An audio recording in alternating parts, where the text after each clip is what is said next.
ஒரு சின்ன கிராமத்தில் ஒரு புத்திசாலியான காகம் வாழ்ந்தது. அது எப்போதும் சுற்றி நடக்கும் விஷயங்களை கவனமாக பார்த்து யோசித்துதான் எதையும் செய்யும். ஒரு நாள் கோடை காலத்தில் வெயில் மிகவும் அதிகமாக இருந்தது.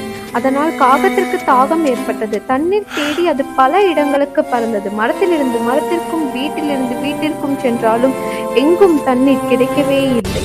காகம் மிகவும் களைப்பாகிவிட்டது. அப்போது ஒரு வீட்டின் முன்னால் ஒரு மண்குடம் இருப்பதை அது பார்த்தது. குடத்துக்குள் கொஞ்சம் தண்ணீர் இருந்தாலும் அது மிகவும் கீழே இருந்தது. காகத்தின் அழகு எட்டவே இல்லை. காகம் சோகப்படாமல் அமைதியாக யோசித்தது. அருகில் கிடந்த சிறிய கற்களை பார்த்ததும் அதற்கு ஒரு நல்ல யோசனை வந்தது. அது அந்த கற்களை ஒன்றன் பின் ஒன்றாக குடத்துக்குள் போட்டது.